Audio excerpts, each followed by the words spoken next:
अस्सलाम वालेकुम। अच्छा बच्चों, आज हमने जो नेक्स्ट जो अपना टॉपिक स्टार्ट करना है, चैप्टर स्टार्ट करना है, वो है सेटिंग प्रोडक्ट स्ट्रेटेजी। ये कुछ लर्निंग आउटकम्स हैं कि हमने इन चैप्टर में कौन कौन से क्वेश्चन को आंसर करना है, कि प्रोडक्ट की कैरेक्टरिस्टिक्स क्या है और प्रोडक्ट की क्लासिफिकेशन के बारे में पढ़ना है, और अपनी प्रोडक्ट्स को कंपनीज डिफरेंशिएट कैसे कर सकती हैं, और प्रोडक्ट डिज़ाइन क्यों इम्पोर्टेंट है, और कौन कौन से फैक्टर हैं जो कि डिज़ाइन के अच्छे या बुरे होने के अंदर रोल प्ले करते हैं। और कंपनी जो है अपने प्रोडक्ट मिक्स और प्रोडक्ट लाइंस को कैसे मैनेज करते हैं या करना चाहिए उनको। How can companies combine product to create strong co brands और इंग्रेडिएंट ब्रांड्स, ये अपने जो इंग्रेडिएंट ब्रांड्स के ऊपर कैसे काम कर सकते हैं, ये इंग्रेडिएंट ब्रांड्स होते हैं क्या, ये भी देखेंगे। How can company use packaging, labelling, warranties and guarantees as marketing tool, कि कब पैकेजिंग को, लेबलिंग को, वारंटीज और गारंटीज को एज ए मार्केटिंग टूल कैसे यूज किया जा सकता है। अच्छा बच्चों, आप कोई भी बिजनेस है ना, कोई भी बिजनेस है, उसकी जो मार्केटिंग की जो अट्रैक्टिवनेस है, कोई भी बिजनेस है उसकी जो ऑफर कर रहा है, जो भी उसकी ऑफर की जो मार्केटिंग अट्रैक्टिवनेस है, वो बेसिकली तीन चीज़ों के ऊपर जो है ना वो मुश्तमिल होती है, तीन चीज़ों से मिलकर बनती है कि वो कितनी अट्रैक्टिव है। एक तो ये वैल्यू बेस्ड प्राइसेस, कि जितनी प्राइसेस कस्टमर पे कर रहा है, उन प्राइसेस के अगेंस्ट वैल्यू कितनी डिलीवर हो रही है कस्टमर को। दूसरा, प्रोडक्ट के फीचर एंड क्वालिटी, के जो प्रोडक्ट आप लोग सेल कर रहे हैं या सेल करने जा रहे हैं या सेल करना चाहते हैं, उसकी फीचर एंड क्वालिटी। और तीसरी चीज़, आपकी प्रोडक्ट्स के रेलिवेंट सर्विसेज कौन कौन सी हैं। आफ्टर सेल सर्विसेज आ सकती हैं, बिफोर सेल सर्विसेज आ सकती हैं, ड्यूरिंग सेल सर्विसेज आ सकती हैं। इसमें कि सर्विसेज कौन कौन सी हैं और उन सर्विसेज की क्वालिटी क्या है। ये तीन बेसिक चीज़ें जो है ना वो आपके जो वो प्रोडक्ट की मार्केटिंग की ऑफर की अट्रैक्टिवनेस जो को फॉर्मुलेट करती हैं। इस चैप्टर में जो है हमने जो प्रोडक्ट वाला जो फीचर है, प्रोडक्ट वाला जो फैक्टर है, उसको हमने डिटेल से डिस्कस करना है। ये प्रोडक्ट क्या होती है, प्राइसिंग और सर्विसेज जो है वो हम कमिंग चैप्टर्स के अंदर, हम इसको कमिंग टॉपिक्स लेक्चर्स के अंदर इसको डिस्कस करेंगे। Product, what is a product. Generally अगर प्रोडक्ट को डिस्कस करें मार्केटिंग के तनाजुर में, तो एक लेमैन कहता है कि जी एक जो वो सेल हो रही है, जो गुड्स को सेल कर रहा है, टेंजिबल, लाइक लैपटॉप है, मोबाइल फ़ोन है, कोई बेड है, कोई चारपाई है, वगैरह वगैरह, टीवी है, ये हमारे सारे प्रोडक्ट में आएंगे। लेकिन प्रोडक्ट जो है इससे थोड़ी सी, इसका जो स्कोप है थोड़ा सा वो वाइडर होता है, इससे ज़्यादा वाइडर इसका स्कोप होता है। A product is anything that can be offered to market to satisfy want or need, कोई भी ऐसी चीज़ जो कि मार्केट में ऑफर की जा सके किसी पर्टिकुलर नीड को, किसी पर्टिकुलर वांट को सेटिस्फाई करने के लिए। उसमें फिजिकल आइटम भी आ सकती हैं, फिजिकल गुड्स भी आ सकती हैं, उसमें आपकी सर्विसेज भी आ सकती हैं, यानी कि आपकी इनटेंजिबल गुड्स भी आ सकती हैं, उसमें एक्सपीरियंसेस भी आ सकते हैं, इवेंट्स भी, पर्सन भी, प्लेसेस भी, प्रॉपर्टीज भी, ऑर्गेनाइजेशन अदारे भी आ सकते हैं, इंफॉर्मेशन और आइडियाज़। कोई भी ऐसी चीज़, कोई भी ऐसी चीज़ जो कि इंसानी ज़रूरत को या कस्टमर की ज़रूरत को सेटिस्फाई करे, नीड एंड वांट को सेटिस्फाई करे, उस चीज़ को हम लोग प्रोडक्ट कहते हैं। वो टेंजिबल भी हो सकती है, इनटेंजिबल भी हो सकती है। जो टेंजिबल आपके आइटम्स होती हैं उनको हम लोग गुड्स कहते हैं, जो इनटेंजिबल आइटम्स होती हैं उनको हम लोग सर्विसेज कहते हैं। ठीक है। अब नेक्स्ट, जो भी आपसे कभी कोई पूछे कि प्रोडक्ट क्या होता है, आप कहेंगे उसमें जी प्रोडक्ट जो है उसमें गुड्स भी आ जाती हैं और सर्विसेज भी आ जाते हैं, इनटेंजिबल आइटम्स भी आ जाते हैं और इनटेंजिबल आइटम्स भी आ जाती हैं, टू सेटिस्फाई या कंज्यूमर नीड और कस्टमर नीड। अच्छा, जो भी प्रोडक्ट आप सेल करते हैं, either it is service, either it is an idea, either it is an physical item, उसके डिफरेंट उसके लेवल हैं। इसको हम कस्टमर वैल्यू हायरार्की भी कहते हैं, या इसको हम लोग 5 प्रोडक्ट्स लेवल भी कहते हैं। सबसे सेंटर में देखें, सबसे सेंटर में देखें कोर बेनिफिट, कोर बेनिफिट का लिखा हुआ है। उसके बाद बेसिक प्रोडक्ट है, उसके बाद एक्सपेक्टेड प्रोडक्ट है, उसके बाद अगमेंटेड प्रोडक्ट है, उसके बाद पोटेंशियल प्रोडक्ट है। कोर बेनिफिट जो है कि वो एग्जैक्ट चीज़, वो एग्जैक्ट नीड, वो एग्जैक्ट वजह जिसकी वजह से कस्टमर जो है वो प्रोडक्ट परचेज कर रहा है, जिस बेनिफिट को अवेल करने के लिए, ठीक है, उस चीज़ को हम लोग कहते हैं वो हमारा कोर बेनिफिट है। वो एग्जैक्ट वजह जिसकी वजह से हमारा जो कस्टमर है वो हमारी प्रोडक्ट को परचेज कर रहा है, वो सबसे जो बेसिक इंस्टिंक्ट जो है उसको हम लोग बोलते हैं हमारा कोर बेनिफिट है। इसकी मैं एग्जांपल अगर आपको बताऊं कि अगर कोई मिसाल के तौर पे है कोई बॉडी बिल्डर है या कोई ऐसा बंदा है जो फिटनेस के हवाले से बहुत कंसर्न्ड है, उसको प्रोटीन चाहिए, उसको कैल्शियम चाहिए, उसको प्रोटीन किस लिए चाहिए, कैल्शियम किस लिए चाहिए, ताकि अपनी हड्डियां मजबूत कर अपनी बॉडी को एक सर्टन वे में जो ना ग्रो करे, जो जैसा कि उसके इंस्ट्रक्टर ने कहा है, ठीक है। तो वो बेसिकली चाहे वो फ्रूट्स के जरिए करे, चाहे वो सब्जियों के जरिए करे, इस तरह के जो आइटम्स हैं जो नेचुरल आपकी जो फार्म्स पे जो चीज़ बनती हैं उनसे वो प्रोटीन लेने की कोशिश करता है। कोर बेनिफिट क्या है, he wants to get protein, उसको प्रोटीन चाहिए। अभी जो कोर बेनिफिट है वो है प्रोटीन लेना। अब इन प्रोटीन को लेने को या जो विटामिन्स हैं उनको लेने को मार्केटर क्या करता है, उन बेनिफिट्स को कन्वर्ट कर देता है बेसिक प्रोडक्ट के अंदर। कि अगर mister A wants to get certain proteins और सर्टेन विटामिन्स, ठीक है, उसको मैं वो कैसे प्रोवाइड करूंगा, बेसिक प्रोडक्ट के जरिए। और बेसिक प्रोडक्ट कौन सी हो सकती है, वो आपकी कोई सब्जी हो सकती है, कोई आपको फ्रूट हो सकता है, और एनीथिंग लाइक दैट, ठीक है।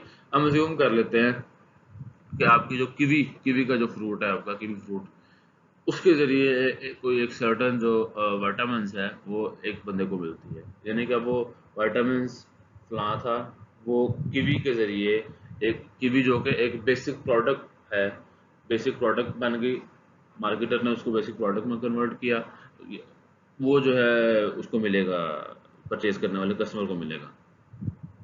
अब बेसिक प्रोडक्ट के बाद नेक्स्ट है एक्सपेक्टेड प्रोडक्ट। एक्सपेक्टेड प्रोडक्ट से मुराद यह है कि कस्टमर जो है जब वो कीवी परचेज करना चाह रहा है या कीवी परचेज करने का इरादा रखता है, तो what are the expectation of customers, कि कस्टमर की एक्सपेक्टेशन क्या है।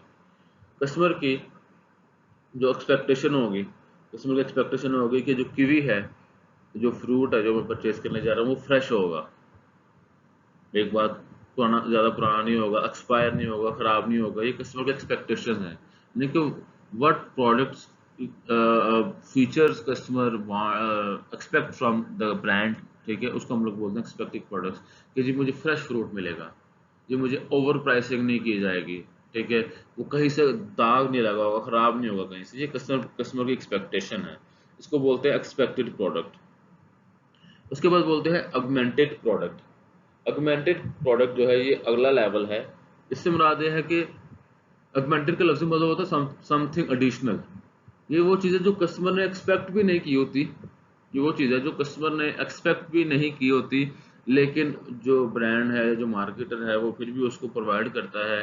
तो ऐसे जो प्रोडक्ट लेवल है या ये वाले जो इसमें जो हायरार्की है का जो फेज है, इसको हम लोग बोलते हैं ऑगमेंटेड प्रोडक्ट। इसके एग्जांपल ये है कि कीवी परचेज करने गया, तो कीवी के साथ कोई जो मार्केटर है उसने क्या किया, जितनी प्राइस में उसको मिसाल के तौर पे 1 किलोग्राम जो कीवी मिलनी थी, उतने प्राइस में उसने 1 किलोग्राम से थोड़ी ज़्यादा जो कीवी जो है ना वो दे दी कि सर ये आपके लिए स्पेशल डिस्काउंट है या आप पहली बार आए हैं, जो कोई भी वजह बन सकती है। तो अपने कस्टमर ने वो चीज़ एक्सपेक्ट नहीं थी की होती कि मुझे इतनी कीवी मिलेगी, ठीक है। तो ऐसे जो आपका जो प्रोडक्ट का लेवल है उसको हम लोग बोलते हैं ऑगमेंटेड प्रोडक्ट।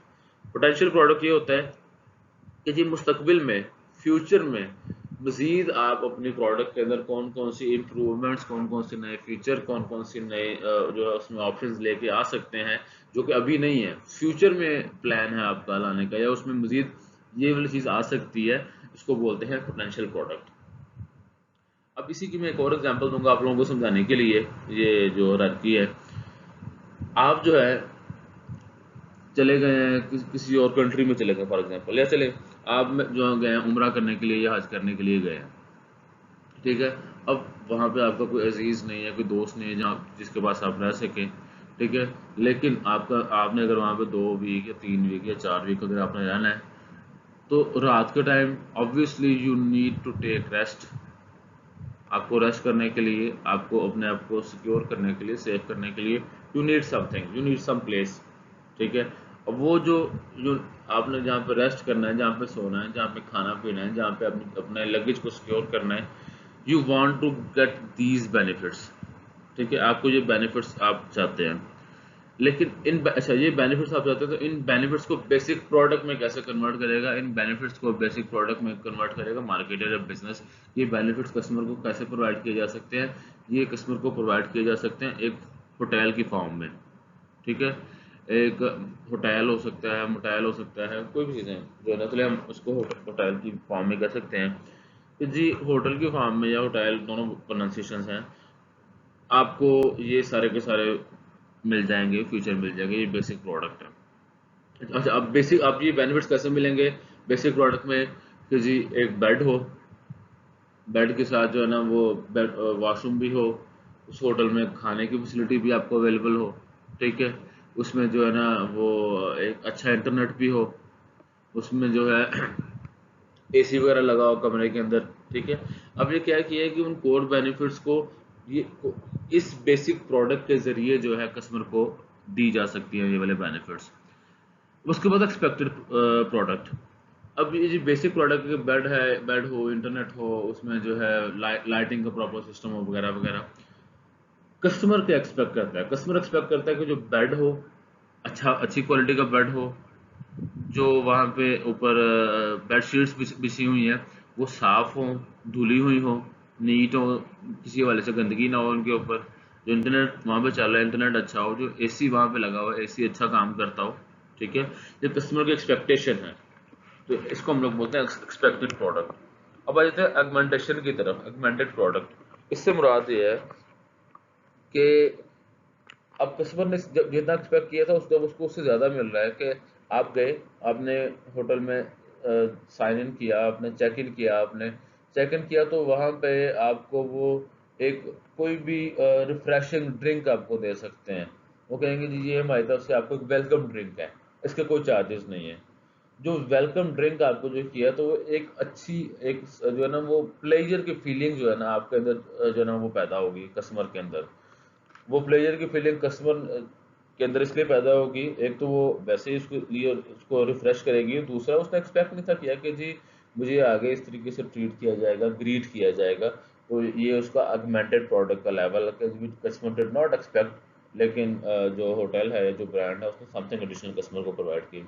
और पोटेंशियल प्रोडक्ट ये है कि जो होटल है अपनी सर्विसेज के अंदर इन नियर फ्यूचर या इन जो है वो बाद वाले फ्यूचर में, जिसे मुस्तकबिल बईद कहते हैं, उसके अंदर वो कौन कौन से मज़ीद नए फीचर, कौन कौन सी नई मज़ीद जो है वो ऑप्शन जो है वो लेके आ सकता है, उसको हम लोग बोलेंगे वो पोटेंशियल प्रोडक्ट है। ठीक है, आई क्लियर द पॉइंट। अच्छा, आपकी जो प्रोडक्ट की क्लासिफिकेशन है, आपकी प्रोडक्ट की जो क्लासिफिकेशन है वो की जाती है आमतौर पे ड्यूरेबिलिटी की बेस पे, टेंजिबिलिटी की बेस पे, और उसकी यूजिबिलिटी की बेस पे। ये तीन बेसिक जो है ना वो इसके हैं बेसिस है, जिनकी बेस पे हम लोग प्रोडक्ट को क्लासिफाई कर सकते हैं। ड्यूरेबिलिटी, टेंजिबिलिटी और यूजिबिलिटी। अब इनको देखते हैं आगे, इनसे इनकी बेस पे जो पहले मैं बताऊँ ड्यूरेबिलिटी होती क्या है। ड्यूरेबिलिटी इज लाइक कितनी वो देर चलेगी प्रोडक्ट। ठीक है, उसका जो प्रोडक्ट का जो लाइफ स्पैन है वो शॉर्ट है, लॉन्ग है, मीडियम रेंज है, कितना है वो। दूसरा टेंजिबिलिटी, के आइदर वी कैन टच और फील दैट प्रोडक्ट, हम उसको अपनी जो फिजिकली टच कर सकते हैं या नहीं कर सकते। अगर फिजिकली टच करेंगे तो टेंजेबल है, फिजिकल टच नहीं कर सकते तो वो इनटेंजेबल है। उसके बाद है यूजिबिलिटी। ठीक है, यूजिबिलिटी के हवाले से भी इसमें आगे जाकर देखेंगे, कुछ हमारी कंज्यूमर प्रोडक्ट्स होते हैं, कुछ हमारी इंडस्ट्रियल प्रोडक्ट्स होती हैं, उनको हम आगे जाके देखते हैं। पहले हम देख लेते हैं कि ड्यूरेबिलिटी और टेंजिबिलिटी के हवाले से। ड्यूरेबिलिटी और टेंजिबिलिटी के हवाले से, ड्यूरेबिलिटी में नॉन ड्यूरेबल गुड्स आ जाते हैं और ड्यूरेबल गुड्स आ जाते हैं। ये बेसिकली ड्यूरेबल भी और नॉन ड्यूरेबल गुड्स भी, ये होती तो हमारी कह लें कि आमतौर पे फिजिकल भी हो सकती है, नॉन फिजिकल भी हो सकती हैं। इसकी एग्जांपल अगर आपको मैं दूँ नॉन ड्यूरेबल गुड्स की, नॉन ड्यूरेबल गुड्स ये है कि ऐसी गुड्स, ऐसी प्रोडक्ट्स जो आप उनको जब यूज़ करते हैं ना वो एक ही बार यूज़ करने में या बहुत 2-3 मैक्सिमम इतने जो यूजेज के अंदर जाके आपकी वो प्रोडक्ट जो है वो ख़त्म हो जाती है, वो प्रोडक्ट का जो लाइफ स्पैन है वो ख़त्म हो जाता है। इसकी मैं एग्जांपल अगर आपको दूँ कि आप में से जो लोग स्मोकिंग करते हैं, यकीनन करते होंगे, अभी ना करें कि नहीं करते, otherwise I have to call your name on live stream. Okay, जो लोग स्मोकिंग करते हैं, जब वो सिगरेट को लाइट अप करते हैं, सिगरेट जलाते हैं, सिगरेट लगाते हैं, उसको बोलते हैं अपनी ज़बान में वो, तो वो आपको पता है कि वो एक ही बैठक में, एक ही सिटिंग में हार्डली 5 मिनट 10 मिनट में जो है ना वो उस सिगरेट को ख़त्म कर देते हैं। उसके बाद जो उन्होंने अपने मुंह का टेस्ट चेंज करने के लिए, कि जो घर में पता ना लगे कि हम सिगरेट पी के आए हैं, आप लोग जो ना वो बबल खाते हैं, या आप लोग कैंडी लेते हैं, या आप लोग सुपारी खाते हैं, वो ऐसी चीज़ जिससे आपकी सिगरेट की जो स्मेल है वो ना आए आपके मुंह से, तो आप लोग वो जो चीज़ है, वो जो आपने बबल ली या आपने कैंडी ली, वो भी उसी टाइम आपने जो है ना 2 मिनट 3 मिनट में आपने वो भी उसको जो है ना वो खा के ख़त्म कर दिया। ऐसी जो प्रोडक्ट्स है जो कि एक ही बार इस्तेमाल करने में या 2 बार 3 बार इस्तेमाल करने में वो उनका जो है उनकी लाइफ ख़त्म हो जाती है, ऐसी प्रोडक्ट्स को हम लोग बोलते हैं नॉन ड्यूरेबल गुड्स। ये फिजिकल तो है, ठीक है, फिजिकल तो है, लेकिन इनकी जो ड्यूरेबिलिटी है, इनकी ड्यूरेबिलिटी जो है उतनी ज़्यादा नहीं है। ये आप लोग एक बार या 2 बार 3 बार 3-4 बार में आप लोग इसको जब इस्तेमाल करते हैं, इनका लाइफ स्पैन ख़त्म हो जाता है, ठीक है। इसके बाद आ जाता है ड्यूरेबल गुड्स। ड्यूरेबल गुड्स से मुराद ऐसी प्रोडक्ट्स जिनका लाइफ स्पैन लंबा होता है, जिनको आप लोग फ्रीक्वेंटली यूज़ कर सकते हैं, बार बार यूज़ कर सकते हैं उसमें। ये ऐसी टेंजिबल आइटम्स होती हैं, टेंजिबल प्रोडक्ट्स होती हैं। इसमें कौन कौन सा हो सकता है? आपकी, अगर आपका एलसीडी लगी है तो कई कई साल लगी रहती है, ठीक है, आप लोग डेली जो है ना वो उस पर प्रोग्राम्स देखते हैं, दिन में कई बार देखते हैं, ठीक है। ऐसी प्रोडक्ट्स हैं। आपका घर में अगर फ्रिज है या रेफ्रिजरेटर है, वो भी सेम ऐसा है। आपके मोबाइल फ़ोन्स हैं, वो भी ऐसे ही हैं, कि वो ऐसा तो नहीं कि जी आपने अभी उसमें कॉल की तो थोड़ी देर बाद ही मोबाइल ख़त्म हो गया, बस ही इसमें एक कॉल होती है, उसके बाद ही मोबाइल ज़ाया हो जाता है। ऐसा तो नहीं होता ना, ठीक है। आप मोबाइल को बार बार इस्तेमाल कर सकते हैं, अपने लैपटॉप्स को बार बार इस्तेमाल कर सकते हैं, आपके घर में जो फर्नीचर है उस फर्नीचर को आप लोग बार बार इस्तेमाल कर सकते हैं, ठीक है। ऐसी जो प्रोडक्ट्स हैं उनको हम लोग बोलते हैं ड्यूरेबल गुड्स, ठीक है। उसके बाद ये नॉन ड्यूरेबल और ड्यूरेबल की दोनों टेंजेबल आइटम थी। अब इसके बाद जो तीसरी जो है वो है इनटेंजेबल जो प्रोडक्ट है हमारे पास, उसमें आ जाती है सर्विसेज। सर्विसेज आपको पहले भी अंडरस्टैंडिंग है, मैं इसमें बता देता हूँ कि नॉन टेंजेबल आपकी जो प्रोडक्ट्स हैं उसमें, जैसे मैं आप लोगों को पढ़ा रहा हूँ, बार्बर जो है वो आपकी हेयर ड्रेसिंग करता है, डेंटिस्ट जो है वो आपकी डेंटल सर्विसेज जो है वो आपको प्रोवाइड करता है, ठीक है। और कंसल्टेंट्स हैं वो आपको कंसल्टेंसी प्रोवाइड करते हैं। प्रॉपर्टी डीलर्स हैं, वो बेसिकली आपको जो है ना वो चीज़ें सर्च आउट करने में हेल्प करते हैं, ठीक है। यानी कि सारी की सारी जो है इनटेंजिबल जो आपकी प्रोडक्ट्स हैं उनको हम लोग बोलते हैं वो हमारी सर्विसेज में आ जाती हैं। ये कंज्यूमर सर्विसेज भी होती हैं और ये हमारी बिजनेस सर्विसेज भी होती हैं। हम इसको जो ना नेक्स्ट जो स्लाइड है उसमें आ जाएगा ये चीज़। Okay, consumer goods classification. आपकी जो कंज्यूमर की जो गुड्स हैं उनके, अच्छा उसमें आपने हमने 3 पढ़े थे ना, हमने हमने पढ़ा था उसके हवाले से ड्यूरेबिलिटी, टेंजिबिलिटी और यूजेबिलिटी के हवाले से। जो थी ना आपकी ड्यूरेबिलिटी और टेंजिबिलिटी, हमने लास्ट स्लाइड में डिस्कस कर ली। यूजेबिलिटी के हवाले से आपको मैंने बताया कि 2 तरह की आपकी प्रोडक्ट्स हैं, एक कंज्यूमर गुड्स होती हैं, दूसरी आपकी इंडस्ट्रियल गुड्स होती हैं, या ऑर्गेनाइजेशनल, जो ऐसी गुड्स जो इनका ऑर्गेनाइजेशन और इंडस्ट्री में जाकर यूज़ होता है, वो हम लोग इसके बाद उनकी कैटेगरीज देखते हैं। पहले जो कंज्यूमर गुड्स हैं उनको हम लोग देखते हैं, ये यूजेबिलिटी की बेस पे जो हमारी सेग्रीगेशन है, कंज्यूमर गुड्स और इंडस्ट्रियल गुड्स। कंज्यूमर गुड्स जो हैं वो कौन कौन सी हो सकती हैं? कंज्यूमर गुड्स आर गुड्स जो उसमें कन्वीनियंस, शॉपिंग, स्पेशलिटी और अनसॉर्ट जो हमारी गुड्स आती हैं इसमें। कंज्यूमर गुड्स जो है, ये कन्वीनियंस गुड्स जो हैं, ये ऐसी गुड्स, ऐसी प्रोडक्ट्स जो हैं जिनको आप लोग जब परचेज करते हैं, वो आपकी रोज़मर्रा की आमतौर पे जो है ना वो इस्तेमाल होने वाली चीज़ें होती हैं, रोज़मर्रा की इस्तेमाल होने वाली चीज़ें। उनको परचेज़ करने के लिए आपको बहुत ज़्यादा एफ़र्ट नहीं करनी पड़ती, आपको बहुत ज़्यादा इन्वॉल्व नहीं होना पड़ता। इसकी रीज़न ये हो सकते हैं कि आप जो है ना रूटीन में उसको परचेज़ कर रहे हैं डेली बेसिस पे, या हर दूसरे दिन आप उसको परचेज़ कर रहे हैं। दूसरा, वो आपकी लाइफ़ में आपकी जो है ना वो इतना ज़्यादा पैसा इन्वॉल्व नहीं है उसके अंदर, इतना ज़्यादा रिसोर्सेज इन्वॉल्व नहीं है कि आपको उसके बारे में ज़्यादा सोचना पड़े, ठीक है।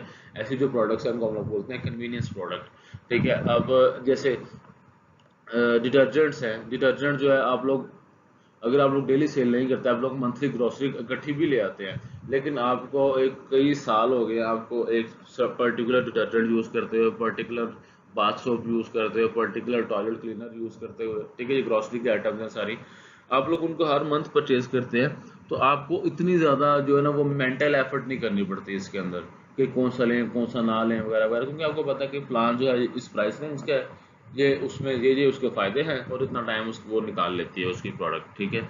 ऐसी प्रोडक्ट्स जो उनको परचेज करने में आसानी हो, ज़्यादा मेंटल एफर्ट रिक्वायर्ड नहीं है, उनके बारे में हमें नॉलेज है, उनके लिए हवाले से हमें रिसोर्सेज बहुत ज़्यादा स्पेंड नहीं करने पड़ेंगे, ऐसी प्रोडक्ट्स को हम लोग बोलते हैं कन्वीनियंस गुड्स। दूसरा है शॉपिंग गुड्स। शॉपिंग गुड्स ऐसी हैं कि जो हम लोग रेगुलरली परचेज नहीं करते, यानी कि रेगुलरली में डेली भी आ सकता है, रेगुलरली में 8-15 दिन बाद भी आ सकता है, रेगुलरली में मंथली ग्रॉसरीज वगैरह भी आ सकती हैं। हम रेगुलरली परचेज नहीं करते, ये हम ऑन एंड ऑफ जो है ना परचेज करते हैं, यानी कभी कभार परचेज करनी होती है। इसकी मैं एग्जांपल अगर आपको दूं, आपने जो ईद के लिए ड्रेसिंग करनी होती है, आपने ईद के लिए ड्रेसिंग करनी होती है, ईद साल में 2 बार आती है, ठीक है। आप ईद के लिए जो शॉपिंग करते हैं कि जी हमने जो कजन्स हैं, हम भाई हैं, हम सबने मिलके एक जैसे कपड़े सिलवाने हैं, दोस्त हम सबने मिलके एक जैसे कपड़े सिलवाने हैं, अच्छा जी फिर किस कलर के कपड़े होंगे, जूते भी हमने एक तरह के पहने हैं वगैरह वगैरह। ऐसी जो आइटम्स हैं उनको हम लोग बोलते हैं शॉपिंग गुड्स, ठीक है, जो हम ऑन एंड ऑफ परचेज करते हैं। अब इसमें मेंटल एफर्ट थोड़ी सी ज़्यादा रिक्वायर होती है as compare to convenience good.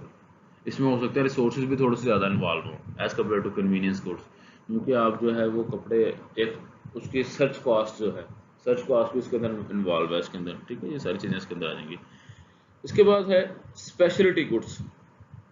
Speciality goods जो है वो ऐसी जो है प्रोडक्ट्स हैं जो कि हम ऑन एंड ऑफ पे परचेज नहीं करते, लाइफ में कभी कभी जो है ना वो हमने परचेज करनी होती है।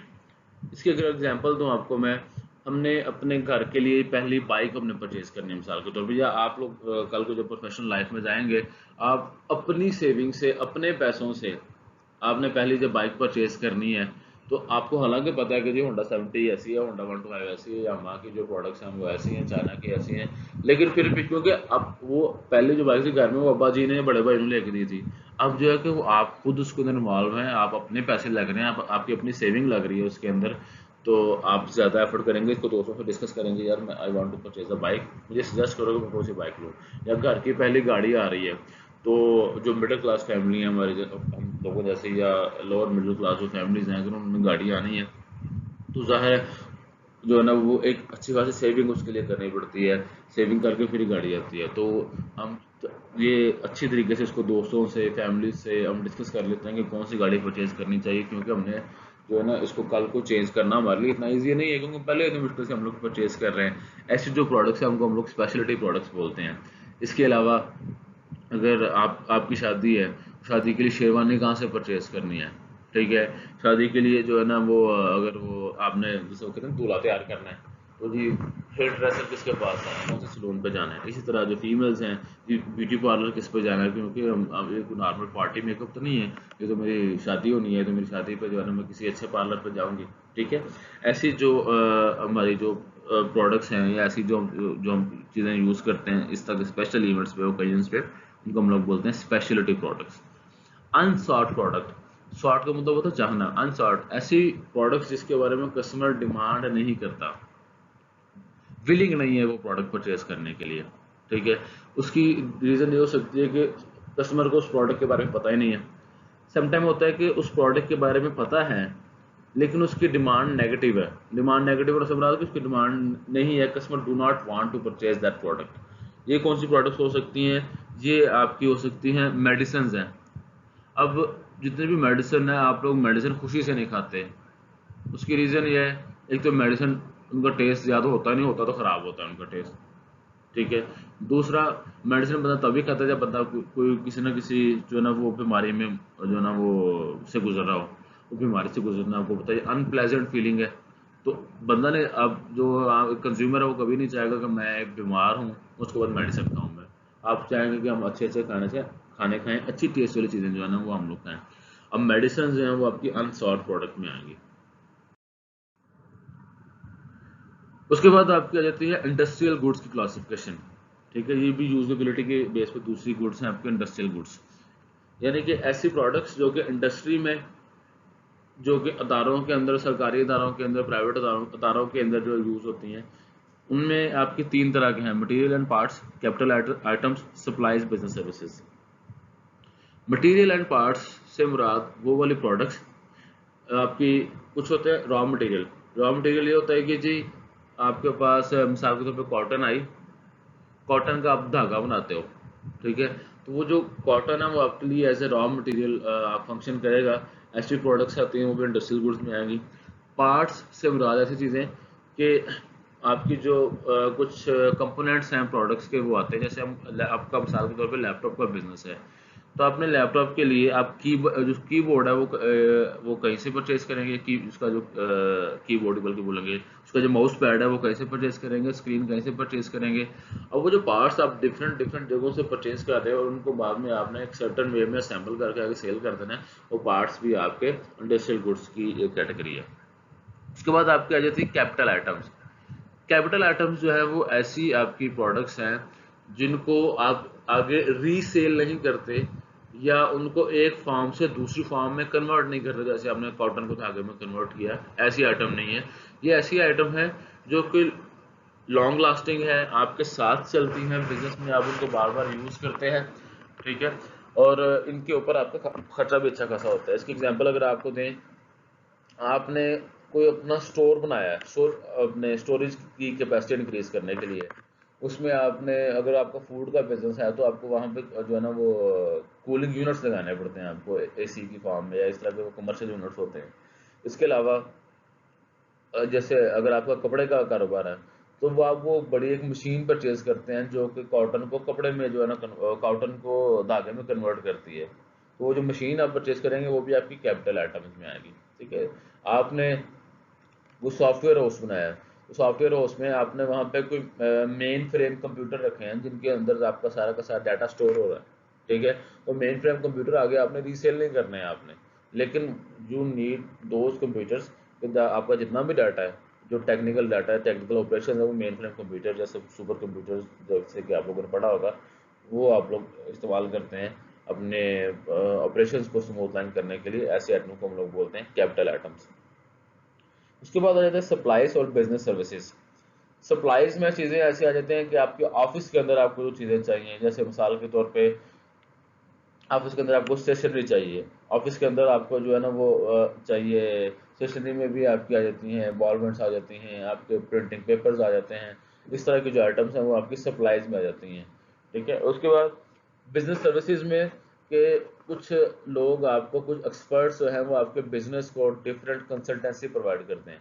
जैसे आपने जो है वो नई प्रोडक्ट लॉन्च करनी है और नई प्रोडक्ट लॉन्च करने से पहले आप लोग उसका एक मार्केट एक्सेप्टेंस रेट चेक करना चाह रहे हैं, तो आपको उसके लिए कोई रिसर्च फर्म हायर करना पड़ेगा। अगर आप खुद रिसर्च नहीं कर सकते, जो कि आपको रिसर्च करके देगी और आपको ये बताएगी कि आपकी जो प्रोडक्ट जो कि आप लॉन्च करना चाह रहे हैं ये कामयाब होगी या नहीं कामयाब होगी, ऐसी बिजनेस सर्विसेज ज़्यादा। इसके अलावा समटाइम आप लोगों ने देखा होगा मोटिवेशनल स्पीकर्स आ जाते हैं आपके एम्प्लॉयज़ को मोटिवेट करने के लिए कि जी आप लोग बेस्ट करें, अपने जो इश्यूज हैं इश्यूज पे फोकस ना करें, अपॉर्चुनिटीज पे फोकस करें, वगैरह वगैरह।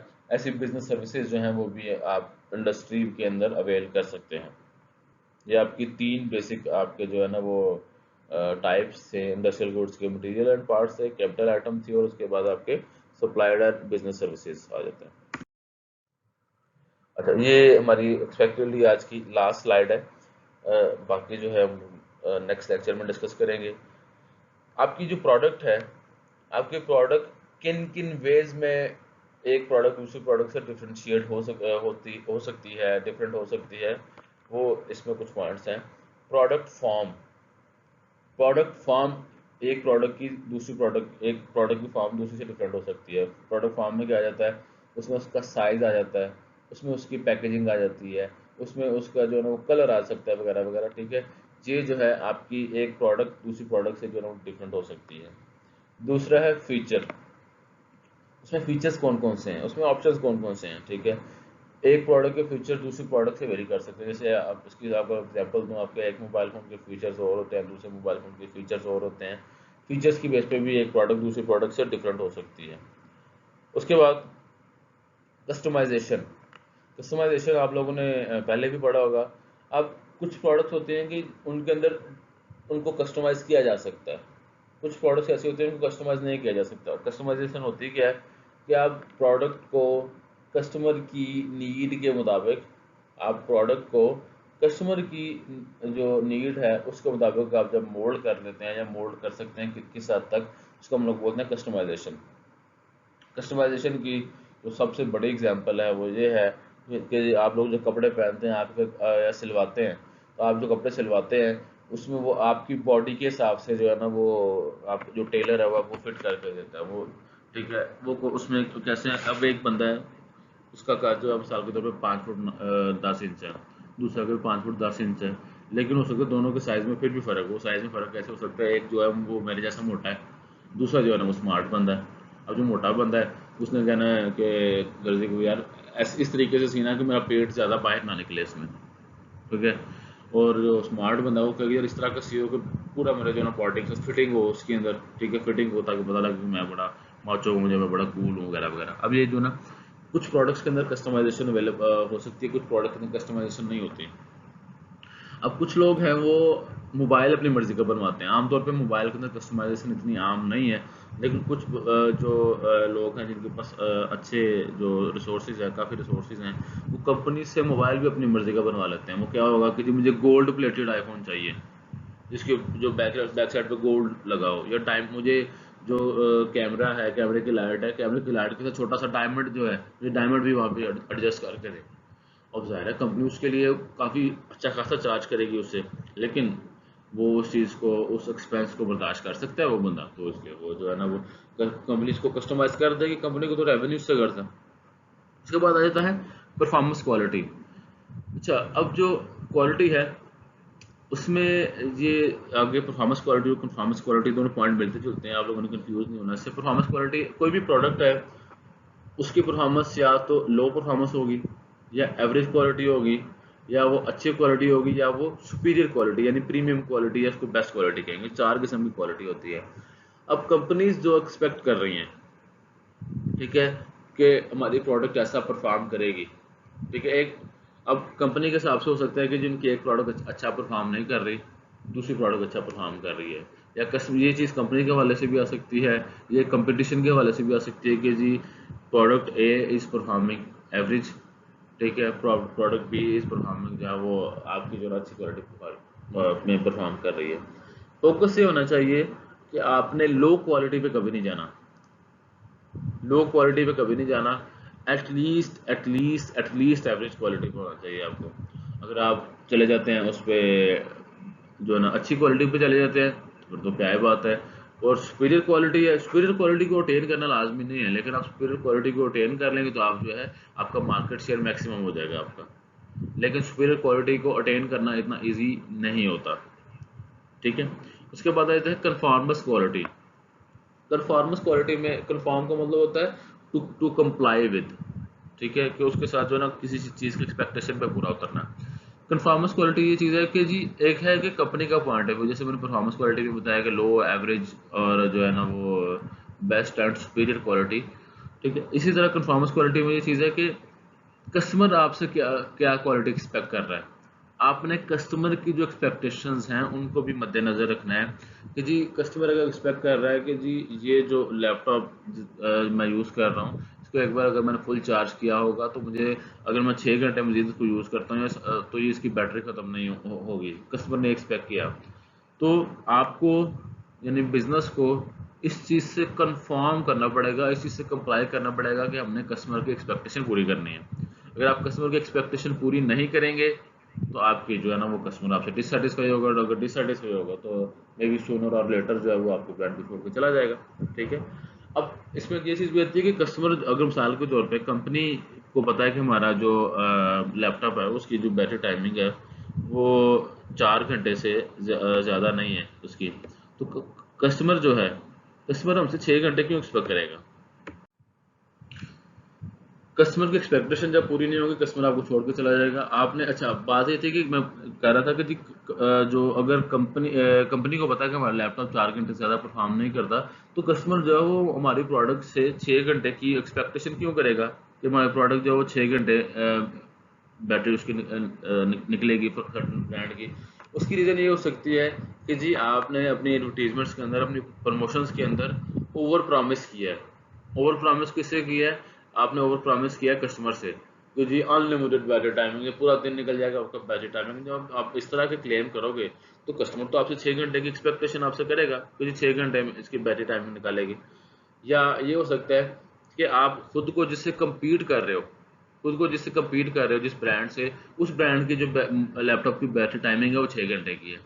ठीक है, आपको ये चीज़ें देखनी पड़ेंगी कि कस्टमर की आपसे क्या एक्सपेक्टेशन है, उसके हिसाब से हम लोग अपनी प्रोडक्ट्स को जो है ना वो डिज़ाइन करें। उसके बाद ड्यूरेबिलिटी है। ड्यूरेबिलिटी, कुछ प्रोडक्ट्स होती हैं आपकी वो ज़्यादा ड्यूरेबल होती हैं, ज़्यादा उनका लाइफ स्पैन होता है, ज़्यादा देर तक आप इसको इस्तेमाल कर सकते हैं। कुछ प्रोडक्ट्स ऐसी ऐसी होती हैं जिनका लाइफ स्पैन जो है वो कम होता है। अच्छा, इसी वाले से एक चीज़ मेरे जहन में आ रही है कि आप लोग देखते हो कि अगर आपके जो पेरेंट्स के पास जो मोबाइल फ़ोन हुआ करते थे वो काफ़ी काफ़ी देर इस्तेमाल करते थे उनको, कई कई साल जो है वो उनको इस्तेमाल करते थे। लेकिन अब स्मार्टफोन के आपस में जो कंपटीशन है, कंपटीशन की वजह से मोबाइल फ़ोन का जो लाइफ स्पैन है, यानी कि यूजेबिलिटी है, ड्यूरेबिलिटी पे काम नहीं बात कर रहा कि जी वो जल्दी ख़राब हो जाते हैं, आप उनको जल्दी चेंज कर लेते हैं। जल्दी चेंज क्यों करते हैं कि कंपटीशन कोई नया फीचर आ गया, आपका ध्यान उधर चला जाता है, कल को फिर जो है ना वो एक मजीद नया फीचर आ गया, आप कुछ 6 माह बाद, साल बाद फिर फोन चेंज कर लेते हैं। पहले तो लोग 8-8 साल 9-9 साल, जो जब स्मार्टफोन का इतना कंपटीशन नहीं था, मोबाइल फोन बहुत बहुत देर जो निकाल जाया करते थे। ठीक है, आपका जो टेक्नोलॉजिकल एडवांसमेंट के साथ जो प्रोडक्ट की जो लाइफ स्पैन है, प्रोडक्ट लाइफ साइकिल है, वो भी उनके शॉर्टर होते जा रहे हैं। अच्छा, ड्यूरेबिलिटी की बात कर रहे थे कि प्रोडक्ट कितनी ड्यूरेबिलिटी है। एक प्रोडक्ट ज़्यादा ड्यूरेबल हो सकती है, ज़्यादा देर आप उसको इस्तेमाल कर सकते हैं, दूसरी प्रोडक्ट को कम देर इस्तेमाल कर सकते हैं। एक ये चीज़ है। इसके बाद है रिलायबिलिटी। रिलायबिलिटी भी, कुछ प्रोडक्ट्स ऐसे होते हैं कि मैं इन पर रिलाई कर सकता हूँ कि ये जो है ना मुझे ख़राब नहीं करेंगे, तंग नहीं करेंगे। दूसरा जो है, कुछ प्रोडक्ट्स ऐसी हैं कि इन पे आपको यार इसमें रिलायबिलिटी का थोड़ा इशू है। इसकी मैं आपको रिसेंट अपनी ज़ाती एग्जांपल देता हूँ। अब मुझे ना परसों लाहौर जाना पड़ा मुझे। मैंने जेल रोड पे एक जगह जाना था मैंने, तो मुझे उसका ना वो रिंग रोड्स पे मैं ट्रैवल कर रहा था मैं, तो मैंने गूगल मैप ऑन किया हुआ मैंने, अब साथ साथ ड्राइव भी कर रहा था, गूगल मैप में ऑन करके सामने रखा हुआ था मुझे। मैंने कहा इससे बार बार पूछने की बजाय मैं मैप ऑन कर लेता हूँ। अब मैंने रिंग रोड से एक जगह से मैंने एग्जिट करना था। अच्छा, जब स्टार्ट करने वक्त जब मैंने देखी थी ना उसकी डेस्टिनेशन देखी थी, मुझे अंदाजा था कि यहाँ पे जाकर मैं टर्न करूंगा। लेकिन गूगल मैप ने मुझे वहाँ पे टर्न करने का कहा ही नहीं, वहाँ पे सीधा एरो बना रहा, मैं सीधा चला गया। मैंने कहा, फिर मुझे आया कि यार कोई गड़बड़ है, मुझे पीछे से टर्न करना चाहिए था, गूगल मैप को बताना चाहिए था। तो मैंने देखा गूगल मैप मेरा स्टक हुआ हुआ था। मैं वो जो जहाँ से मैंने एग्जिट करना था, वो एग्जिट मेरे से आगे निकल गया, और गूगल मैप जो है ना मुझे शो कर रहा है कि मैं एक जगह खड़ा हूँ, हालांकि मैं तब कोई तकरीबन कोई 80-90 किलोमीटर की स्पीड में मैं ट्रैवल कर रहा था। मैंने उसको रिफ्रेश किया तो उसने बताया कि वो आप जो है ना आगे से जाकर टर्न लेके आए। गूगल मैप मेरा स्टक कर गया। उसके बाद मैं फिर 4-5 किलोमीटर मुझे वो एक्स्ट्रा पड़ा। उसके बाद जब मैं दोबारा फिर आ गया, इधर माल रोड पे आ गया, माल रोड पे आया तो वहाँ पे गूगल मैप मुझे फिर तंग करे, मुझे बार बार रिफ्रेश करना पड़ा था। यानी कि जब मुझे उस प्रोडक्ट के, उस फीचर की सबसे ज़्यादा ज़रूरत है, एंड उस टाइम जो है ना वो चीज़ मुझे तंग करने लग गई है, एंड उस टाइम वो चीज़ें प्रॉपर परफॉर्म नहीं कर रही। इसका मतलब है कि जी मैं इसके ऊपर प्रॉपर रिलाय नहीं कर सकता, मुझे उसको मेंटेन करना पड़ेगा, उसको नॉर्मली उसको ज़्यादा एफर्ट करनी पड़ेगी उसको यूज़ करने के लिए, प्रॉपर रिलाय नहीं कर सकता उस चीज़ के ऊपर। ज़्यादा एफर्ट क्या करनी पड़ेगी, बार बार मुझे रिफ्रेश करना पड़ रहा है वो उस गूगल मैप को। ठीक है, इस तरह समटाइम ये भी होता है कि जी आपका जैसे फोन आ गया, किसी टीचर का फोन आ गया सीआर को, उसने कुछ चीज़ सेंड किया, मुझे देख के फटाफट बताओ अभी, या किसी बॉस का फोन आ गया एम्प्लॉय को, मोबाइल पे देख के बताओ। एंड उस टाइम पे आपको मोबाइल हैंग हो जाए, मोबाइल हैंग हो गया, तो वहाँ पे जो आपको टीचर है या वो गुस्सा कर रहा है, या आपका जो बॉस है वो गुस्सा कर रहा है कि जी मैंने काम का काम करके नहीं दे रहा। इसका मतलब है कि जी आपकी वो प्रोडक्ट है वो इतनी रिलायबल नहीं है। ठीक है, इसका कुछ प्रोडक्ट्स होती हैं वो रिलायबल ज़्यादा होती हैं, कुछ प्रोडक्ट्स ऐसे हैं जिनकी रिलायबिलिटी कम होती है। जैसे अगर हम सिक्योरिटी के पॉइंट ऑफ व्यू से देखें, आईफोन जो है सिक्योरिटी के हवाले से ज़्यादा रिलायबल है, और जो एंड्रॉयड है वो सिक्योरिटी के हवाले से उसकी रिलायबिलिटी थोड़ी कम है। उसके बाद आ जाती है रिपेयरेबिलिटी, कि आपकी जो प्रोडक्ट्स हैं उनको रिपेयर भी किया जा सकता है कि नहीं किया जा सकता। जैसे कुछ प्रोडक्ट्स है उनको रिपेयर करना इजी है, कुछ प्रोडक्ट्स ऐसी होती हैं जिनको रिपेयर करना मुश्किल है। अब इसकी एग्जांपल मैं आपको देसी एग्जांपल देता हूँ। आप सबके घरों में या सबके घरों में नहीं तो आप लोगों ने देखा लाजमी होगा, वो लाहौरी कूलर होता है। अभी आजकल तो वापस का मौसम स्टार्ट हो गया, आजकल उनकी जो है ना वो इस्तेमाल उनका कम हो गया उनका, या ख़त्म हो गया। कुछ तकरीबन कुछ 3-4 हफ्ते पहले तक वो इस्तेमाल हो, आपके लाहौरी कूलर थे। लाहौरी कूलर उनको उनको बोलते हैं, वो बड़े बड़े कूलर होते हैं आपके, लोहे के या स्टील के भी होते हैं। उनके अंदर से वो पानी डालते हैं तो पानी उनका सारा जो है ना वो सर्कुलेट करके, जो उसको हम चिक बोलते हैं, जो उसकी साइड से उनको गीला करते हैं, ठंडी हवा आपको आती है। ठीक है। ऑन द अदर हैंड जो प्रॉपर कंपनीज है, सुपर एशिया है, इस तरह की कंपनी है, उनके प्लास्टिक के उनके जो है ना वो होते हैं एयर कूलर्स होते हैं उनके। अब वो जो है उनकी जो साइडें हैं वो अंदर उनको पानी तो आ रहा होता है, लेकिन वो बाहर उनको प्लास्टिक से उनको ना बंद किया होता है उनको। अब अगर आपके यहाँ पे जो लाहौरी कूलर है, देसी कूलर है, इसको मैनेज करना आसान है। जैसे कि अंदर जो पाइप है जो पानी को डिस्ट्रीब्यूट कर रहा है, अगर वो हिल गया तो आप आराम से उसका जो चीख उठा के आप उस पाइप को सीधा करके दोबारा भी आप लोग बंद कर सकते हैं। ठीक है, इसको रिपेयर करना ईजी है। लेकिन जो सुपर एशिया के एयर कूलर है या दूसरी कंपनी के एयर कूलर हैं जिन्होंने वो हर तरीके से बंद किया हुआ उसको, ठीक है, उसको पेच वगैरह लगा के, अब उसको वो एक आम बंदा उसको इजीली उसके जो वो अगर पाइप हिल गया उसको वो रिपेयर नहीं कर सकता। उसको रिपेयर करवाने के लिए आप छोटे से मसले के लिए भी आपको प्रॉपर किसी मैकेनिक की ज़रूरत है आपको। ठीक है, ये जो चीज़ है ये बेसिकली रिपेयरेबिलिटी के हवाले से है कि प्रोडक्ट रिपेयरेबिलिटी के हवाले से भी डिफरेंट डिफरेंट एक दूसरे से हो सकते हैं। उसके बाद स्टाइल आ जाता है, स्टाइल में उसकी पैकेजिंग आ जाता है, डिज़ाइन आ जाता है कि एक प्रोडक्ट की पैकेजिंग हो रहा है या एक का डिज़ाइन हो रहा है। इसकी मैं अगेन मोबाइल की एग्जांपल दूँ, क्वाड कैमरास आजकल बड़ा ट्रेंड है। कुछ मोबाइल फ़ोन ऐसे हैं जिनके जो टॉप पे हॉरिजॉन्टली कैमरे लगे हुए हैं, कुछ मोबाइल फ़ोन ऐसे हैं जिनके ऊपर लेफ्ट साइड पर टॉप पे वर्टिकली कैमरे हैं, कुछ मोबाइल फ़ोन ऐसे हैं जिनके सेंटर में पीछे कैमरे हैं, कुछ मोबाइल फ़ोन ऐसे हैं जिनके फिंगरप्रिंट सेंसर बैक साइड पे हैं, कुछ मोबाइल फ़ोन ऐसे हैं जिनके फिंगरप्रिंट सेंसर जो हैं वो लॉक वाले बटन के ऊपर ही हैं, उसके साथ ही वो जो है ना वो फंक्शन करते हैं, उनके साइडों पे उनके लॉक वाले सेंसर। इस तरह मतलब कि स्टाइल और डिज़ाइन की बेस पे भी आपकी एक प्रोडक्ट दूसरे से डिफ्रेंशिएट कर सकती है। ठीक है।